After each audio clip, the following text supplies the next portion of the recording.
Se você gosta de histórias reais de pessoas que tentaram enriquecer a qualquer custo e acabaram pagando o preço, já se inscreve no canal, porque a de hoje é uma das mais bizarras da história da televisão.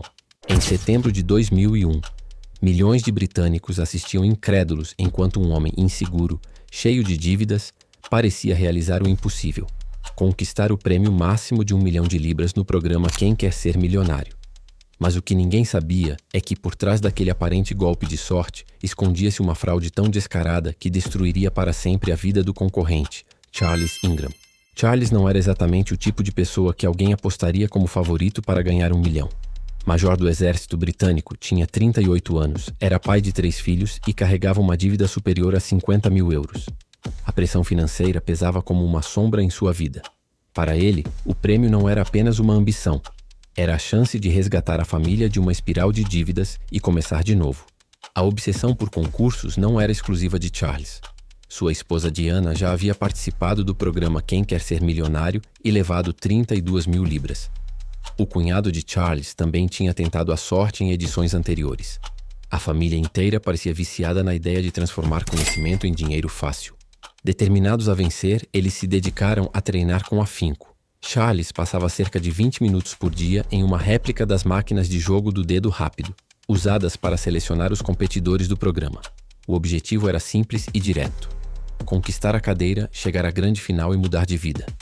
A pressão, o desespero e a tentação de 1 milhão de libras empurravam Charles e Diana para um caminho perigoso. O próximo passo seria elaborar um plano que prometia enganar não apenas o apresentador, mas também milhões de espectadores. O desespero financeiro e a pressão por mudar de vida levaram Charles e Diana a pensar em maneiras cada vez mais ousadas para vencer o programa. A primeira ideia foi criar um esquema usando 4 pagers presos ao corpo de Charles.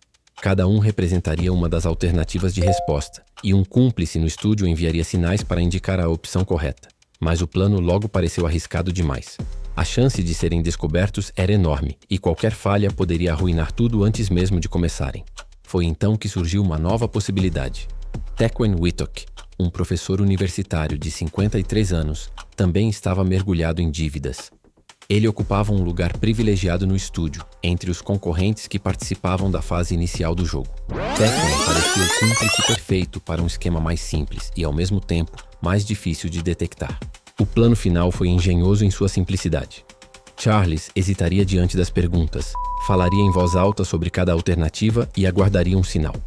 No momento certo, Tequan tossiria, discretamente, sempre que a resposta correta fosse mencionada. Esse seria o código. Nada de aparelhos eletrônicos, nada de equipamentos ilegais. Apenas tosses. Na primeira noite de gravação, Charles jogou algumas rodadas. O resultado não foi impressionante. O major parecia inseguro e avançou pouco, mas essa sessão acabou servindo como um ensaio geral. No dia seguinte, com tudo preparado, o plano seria colocado em prática de verdade. Eles acreditavam que era infalível. Charles teria o papel mais visível. Diana estaria na plateia observando cada movimento e Tequan garantiria as respostas certas com algo tão banal quanto uma tosse. 1 milhão de libras parecia, pela primeira vez, estar ao alcance de suas mãos. No dia 10 de setembro de 2001, o programa reiniciou e o plano começou a se desenrolar diante das câmeras. Charles avançava pelas perguntas com um comportamento errático. Hesitava, lançava palpites errados e, em seguida, recuava ao ouvir a tosse estratégica de Tequan. Cada movimento parecia improvisado, mas estava cuidadosamente calculado para seguir o código estabelecido. A tensão era palpável. Quando surgiu a pergunta sobre o álbum de 2000 que havia se tornado um sucesso nas paradas britânicas, Charles se deparou com 2 opções: A1 e Craig David. Inicialmente escolheu a primeira, como se chutasse no escuro, mas rapidamente mudou de ideia, seguindo o sinal da tosse, e marcou a resposta correta. O apresentador Chris Tarrant, completamente surpreso, não conseguia esconder o espanto e declarou em voz alta: "Como é que conseguiu fazer isto? Não faço a mais pequena ideia." O público, sem desconfiar de nada, aplaudia, e os confetes caíam sobre o palco. O cheque de 1 milhão de libras foi entregue, e por alguns segundos parecia que Charles havia triunfado de forma legítima. Porém, nos bastidores, a produção já começava a desconfiar. O comportamento hesitante e os padrões de Charles não eram normais. Como alguém tão inseguro poderia acertar cada resposta crucial, muitas vezes mudando de opção de forma tão precisa? As câmeras e microfones registravam cada detalhe. As tosses, que pareciam inofensivas, começaram a chamar a atenção de quem revisava as gravações. Naquele momento, a história de Charles Ingram deixava de ser apenas uma vitória televisiva e começava a se tornar um dos maiores escândalos da televisão britânica. A combinação de ambição, desespero e um plano engenhoso havia funcionado diante de milhões de espectadores, mas estava prestes a desmoronar. Logo após a gravação, algo não parecia certo. O comportamento de Charles Ingram era estranho demais para ser apenas insegurança ou sorte. Produtores começaram a revisar cuidadosamente as gravações do programa, procurando qualquer indício que explicasse como aquele homem hesitante havia conquistado todas as respostas mais difíceis. Ao analisar as imagens e os sons, perceberam um padrão que não podia ser ignorado. Durante momentos-chave, Tequan Whitlock emitia tosses discretas, sempre coincidentes com a resposta correta de cada pergunta. Foram identificadas 19 tosses significativas, sendo 6 delas apenas na última questão, a que definiria o prêmio de 1 milhão de libras. A descoberta chocou a produção. Inicialmente poderia parecer coincidência, mas a regularidade e o momento exato das tosses indicavam um código deliberado. A equipe reuniu todas as evidências, compilou gravações e áudios, criando o que ficou conhecido como cassete G, que mostrava claramente a correlação entre as tosses e as respostas corretas. Mesmo com a defesa tentando alegar que se tratava de coincidência, os padrões eram consistentes demais para ignorar. O que parecia ser apenas sorte ou improvisação por parte de Charles revelava-se, na verdade, uma fraude planejada com antecedência, envolvendo mais de um cúmplice. A mídia começou a especular, e o escândalo rapidamente ganhou proporções nacionais. O que era para ser apenas mais um episódio de entretenimento transformou-se em um caso de conspiração, colocando Charles, Diana e Tequan sob intensa vigilância e prestes a enfrentar sérias consequências legais.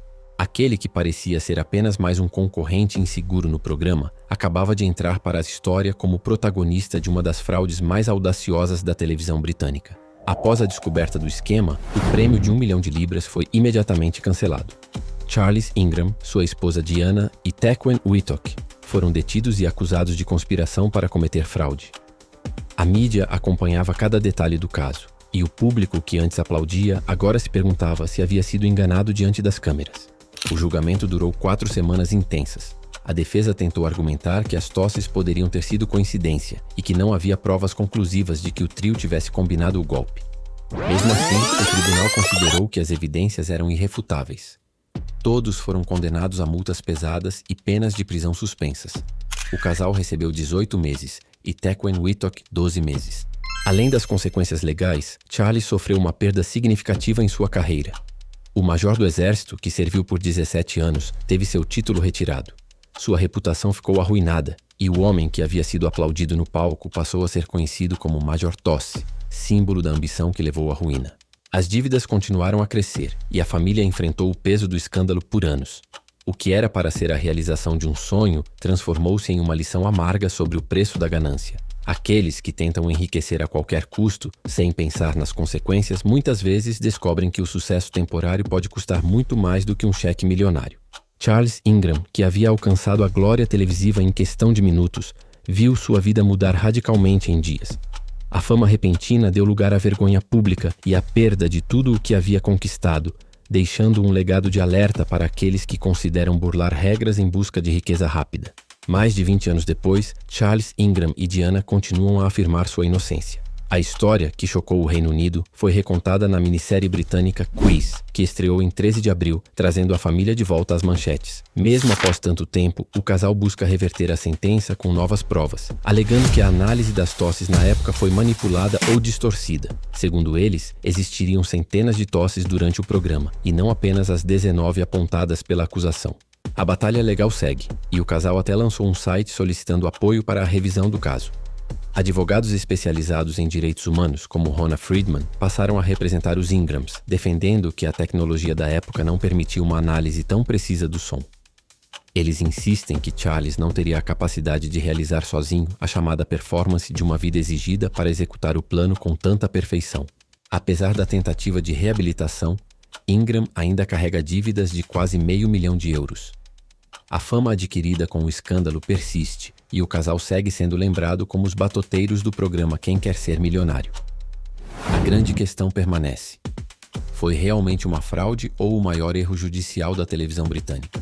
Essa história mostra que, mesmo quando o tempo passa, algumas ambições e erros continuam a assombrar aqueles que ousam tentar enriquecer rápido demais. A busca pela fortuna sem limites pode gerar consequências que nenhum prêmio, por maior que seja, conseguiria compensar.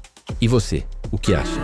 Charles Ingram foi um trapaceiro que mereceu perder tudo ou um homem injustiçado, usado como bode expiatório por um programa de televisão? Deixe sua opinião nos comentários. Quero saber o que você pensa sobre essa história tão bizarra quanto verdadeira. Histórias como essa provam que a ambição de enriquecer a qualquer custo pode destruir mais do que construir. O preço da ganância pode ser muito maior do que qualquer cheque, por mais tentador que pareça. Cada escolha feita em busca de riqueza rápida pode carregar consequências que ultrapassam a imaginação. Se inscreve no canal para acompanhar outras histórias reais e chocantes como essa, e não perder nenhum detalhe de casos que mostram até onde a ganância e o desespero podem levar uma pessoa. Prepare-se para conhecer mais verdades assustadoras por trás de vidas aparentemente comuns e de situações que transformaram sonhos em pesadelos diante de milhões de espectadores.